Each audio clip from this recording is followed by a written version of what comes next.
Hey everybody, it's Terry with the Bass Fishing Archives, and I'm sitting here with Bradley Hallman at ICAST 2022. And I got Bradley to spend a little bit of time with me to talk about the history of bass fishing in Oklahoma. We all know that, you know, Jimmy Houston came out of Oklahoma, Don Butler was from Oklahoma, Okie Bug spinnerbaits, and Okie Bug tackle. I mean, he had a catalog, from crying out loud, at a distribution center back in the early 70s. But I want to hear from you. I mean, what were the idols that you grew up, idolizing, or people that you looked up to in bass fishing, and what got you involved in it? Well, I mean, just getting started, it was my dad just taking me fishing. They weren't tournament fishermen or anything, but I think that I grew up in the 80s and the 90s, early 90s, and Bassmaster was on TNN back then on Sundays. You'd get out of church and you'd come home, and we kind of had a little routine where we went to the grandparents' house, and they would always cook. And so I ended up in front of the TV there watching guys. Jimmy Houston was a big deal. He had a TV show. Bill Dance, I guess, was big to everybody across the country at that point. Somehow they were all on the same network. But just in Oklahoma in particular, Ken Cook was a big one. Yeah. He was really on fire in that time frame. Yep, in that late 80s and early 90s. Yep, yeah. He was a classic champion, and then I got to know him later in life. Those were probably some of the guys that were from Oklahoma. Tommy Biffle, too, obviously. Yeah. Was a good one. Yep. Biffle was definitely in his prime at that time as well. Yeah, Biffle and Brower battling it out. Yep. See who could... It seemed like Brower always got just a little bit more, Yeah. Biffle was second again. Exactly. Which brings up some recent history. D. Thomas passed away, not yesterday, but the day before. And D, if it wasn't for D, we may not have Denny Brower and Tommy Biffle. People say that it was Biffle that invented pitching. Well, would Biffle have invented pitching if it hadn't been for D. Thomas inventing flipping? So, kind of an interesting thing. So, what about some of the baits that you grew up throwing in Oklahoma style fishing? When I was real young, the purple firetail worm was always a big deal. We talked about it. And then, of course, the culprit worms came out, that were the double laminates. And, my tackle as a kid growing up pretty much consisted of whatever Walmart had. It wasn't very often that we got to Tulsa or somewhere and got to go to Okie Bug. Anytime you got to do something like that, it was a big deal. Yeah. And the Bass Pro Shop magazine was a big deal. Remember the catalog? Oh, absolutely. And every year it would come in, and that was a huge deal. And then you would get to see all, it's kind of like going to ICAST as a kid. And you'd see all the tackle and all the new stuff, and you'd go through and you'd pick out everything. And it was kind of a wish list for me because my dad wasn't just going to buy it all. But, that's kind of what I remember. So was there a specific, like we've talked about Okie Bug. Okie Bug, were they still making baits when you were growing up? Yeah. And Okie Bug was there for a long time, even when I was fishing tournaments. The tail end of the store and stuff being there, and they had their spinner baits, the actual Okie Bug, and it was a cool store to go kick around and tinker around. I really enjoyed it. I would make special trips in the wintertime on Saturdays. I wasn't working, and would go up there and just to kick stuff around the store and would go talk to people, try new things. It was a cool deal. So what got you into the tournament scene? I went to work out of high school at 18 with a plumbing company, and I ended up working there for 13 or 14 years. Took it as a summertime job and never left. But all those men that were there ran a little tournament circuit called Hallhaven in central Oklahoma and down in the southeastern Oklahoma. We ran 60, 80 boat team tournament. But they all fished, and the guys all had boats, and so I started going with them at a real young age, 18, 19, which I was already obsessed with fishing. I just had never fished a tournament. Yeah. They really were the ones that kind of got me into tournament fishing. The meetings would be held at our shop, once a year, and everybody would come in, and that's really kind of what got me going in the actual tournament stuff. Like I said, I'd grown up watching all that stuff on television, but I'd never done it. So I was 18 or 19 years old before I fished in my very first pay my money tournament. And where did you go from there? So, just like a lot of young people, I enjoyed the tournament stuff, team stuff with them for a few years. Somewhere in there is when I learned about the Red Man, BFLs. They were Red Men back then. And, I didn't have a real nice boat. I didn't know Lake Eufaula extremely well. I knew it a little bit. I didn't know Grand Lake at all. Never even been to it. So I realized that you could sign up and go, and you didn't have to have a boat. So I went, and I got lucky, man. Like one of my first draws, first time I ever fished, I fished with a man named Ron Shaw. Still fishes today. This is 145 of them in Oklahoma. Wow. Very experienced. He was a fireman out of the Oklahoma City area, and he'd done it for years. I drew out with a man that, and I've gone blank for a second, he was from Eufaula. We called him Coach because he was a football coach down there at Lake Eufaula. And I'm sorry, I've gone blank on his name. I don't know why I have. I've known him forever. Anyway, he was a local man there at Eufaula forever. And just, that was like my first couple of experiences with guys that were very experienced in the state of Oklahoma. And that's really what kind of broke me away from team tournament fishing, but also truly kind of took me into northeastern Oklahoma, which is really where the guru of tournament fishing is in our state. Like, yeah, you got Grand Lake, and Grand Lake dominates it, and like that's where the biggest tournaments, the most money, and the best anglers end up gravitating to that, right? So yeah, everyone kind of gravitates to that, gets to that, and it drew me in as well. And Grand Lake became, even though it was 3 hours from Oklahoma City, it honestly became the one lake that I learned the most about, just because we were there so much. Right. I'll tell you a cool thing that happened through that time frame, especially getting into the early 90s there. It's kind of when the team tournament trail stuff started changing. We have a dealership there in Oklahoma called Nichols Marine. A couple of brothers, they had 3 or 4 stores. They kind of put together this model where they could pay $20,000 for a weekend, one-day tournament for the winner. Wow.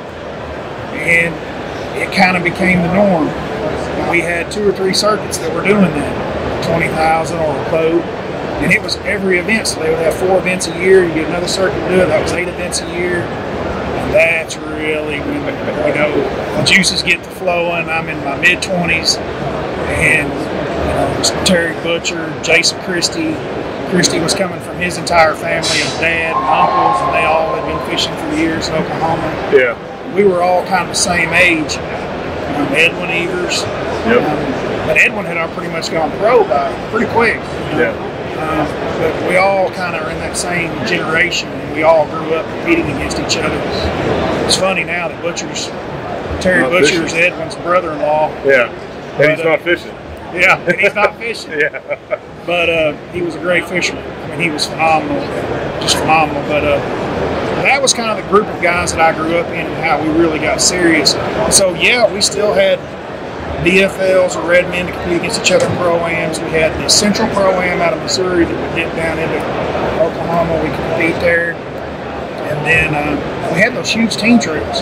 Yeah. And honestly, the way those team trails, Jason and I have talked about it, it probably made both of us kind of our style, because the way that they paid, they dangled that big carrot, for first place, 20, 25,000 or a boat. These were 400, 500 buck tournaments. Wow.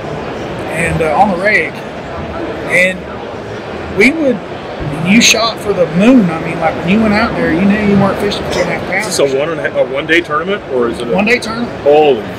Yeah, we would have 7 or 8 of these a year. Wow. Yeah. And so you shot to try to catch a big bag. I mean, that was the whole goal. Yeah. Become a freak show, bring in 25 pounds. Yep. And that really got my juices flowing. I had some learning curves and some things to learn. I ran into an older man, 2 older men at Grand Lake, Steve Williams and Larry Bryant. Both of them had grown up there on Grand. Both of them had bass fished. Larry had actually been team partners with Darrell Robertson for years before Darrell went on and won the cup and stuff. These guys had a lot of experience on Grand Lake. And they were both kind of getting out of it by the time I met them. And they were willing to carry me around as a young guy. Wow. And it was big, right? This is before YouTube. Yeah. You can't just pull up videos and learn how to do stuff. You can't watch it on television because all we had was the 1-hour show of Bassmaster. Yeah. So your learning curve. Oh, it was real freaking. You had to learn your way, right? Yeah. You had to learn on your own. But if you could get with somebody that was experienced like that, your learning curve could shoot up. Yeah. And especially if they're showing you on the water. Absolutely. How to do things. And they were both single, older men, and their kids were older than me, and they were all about it. And I mean, from flipping to, it was amazing what all I learned from them and how Grand Lake acted, offshore fish. I mean, they knew it all. And they knew it old school. I mean, there wasn't any GPS. It was triangulation. You know, this is how we line up on this rock pile. Yep. Well, how do you even know this is here? Well, you know, back in the 60s, the water was down and we drove our trucks out here, you know, as kids. You know, just it was all different kinds of stories. But that was a big deal for me at that time because I learned so much so quick. Yeah. And they really took me to that, where I could really compete on a consistent level at Grand Lake with all the locals up there and everyone else. Right. So how did your fishing evolve from that 18, 19-year-old kid that's finally getting a chance to go into his first bass boat? Like, what was your go-to technique back then, and how did you evolve as an angler throughout, you know, throwing a spinner bait or a jig? And, you know, now you've got the BFE with Big Bite, you know. I think, honestly, you know, I really stumbled around a lot in the early parts, like in the early team stuff. Yeah. I didn't have a clue. You would just listen to what other people were saying, and looking back, you know, they didn't really know what they were talking about either, but you just went fishing. Yeah. You just learned the hard way. But I never started nailing things down until later. Like when I started doing that northeastern Oklahoma thing, those bigger team trails, by then I was starting to pick up steam. I remember the first time that I caught out of the willow trees, like ever. Yeah. And I was amazed. Those older men kept telling me, hey, you didn't catch nothing out of them willows? It was like July, it's 110, the lake's a little bit high. I go up there finally, you know, after I've done all this other stuff, hadn't caught anything, and I flip one, you know, in water this deep. Yeah. And a 4-pounder came out of it. And I was like, ding, and the light bulb went off. And so I got very heavily into that. I really like that bite. I like the hand-to-hand combat. And honestly, the way Oklahoma sets up with our watercolor and our lake levels tend to be high a lot, especially in the spring, early summer. It just really paid into that. And the size of fish that you would catch, you would get paid in tournaments with it. It just took me a long ways, and that's really where I got into it. And then Larry Bryant, I'd fished a BFL. I'll never forget this. I fished a BFL on Saturday, and I was sitting at the table, and I just missed the check. I was the first one out of money on Grand Lake. And Larry hadn't fished. He came down and he said, hey, he said, there's a big team tournament tomorrow, one of the big ones. He said, you got any interest in fishing that tomorrow? He said, I got the money to pay half if you want to go half. And I'm like, yeah. And I'd been fishing this pattern where I was fishing the fronts of docks. And he was kind of joking me. He said, you want to go fish some more of those docks tomorrow? And I said, no. And he said, good. We'll go to Horse Creek. The next day, we caught the biggest bag that I had ever caught. It's the biggest bag I still ever caught out of the state of Oklahoma. Clipping willow trees at 27, 27. And I'll never forget that day. And Jason was actually beside me, him and his dad. We got into the weigh-in, you know, and I start pulling fish out. And about the third fish I pulled out had a cold ball in its mouth. Jason or his dad once said, why you got a cold ball on a 4.5-pounder? Larry said, that's the smallest one we got. And I mean, the whole place just went quiet. Oh my God. They were all huge. And anyway, that was really. And Larry, at the end of that deal, I caught most of those fish that day. He's a big spinnerbait guy, and he was in my boat. He's a man, so he'd run it. And I caught most of those fish flipping behind him. Now, he had fished a lot of Bassmaster Opens, and he'd fished on the Invitation, not the Invitation, I guess it was the 150 or whatever it was. He'd done that for a couple of years. He'd been around the block. We got back to the house that night, and he said, son, he said, I know you've been working hard at this. He said, I'm going to tell you something. I've been in a boat with a lot of people. And he said, you can swing that big stick about as good as anybody. He said, that'll be your game, and just keep riding. He was right, and it's what I enjoyed, you know. Back then, we were flipping jigs and flipping tubes, and made a lot of money on the tube. That thing's kind of gone away. You don't see it as much, and made a lot of money with that thing. A lot. Yeah, the tube was invented by Bobby and Gary Garland out west, which is where I came from. And it was a 6-pound, 8-pound line max bait, the way he designed it to be fished. And it wasn't until Guido Hibden and Basil Bacon went out and fished the U.S. Open and saw that thing, and they took it back to Missouri, and they started flipping with that thing, and that's when it went nuts. But So, yeah, the so tube. the guy that I was with, he was even so old school. And I told you, told me to keep swinging that tube. He called it a gets it. Gets it. That gets it as I've ever Exactly. seen. It was the fat gets it. Yeah. Yep. That's awesome. Cool. Well, hey man, I appreciate your time and sit down and do this again at some point. Absolutely.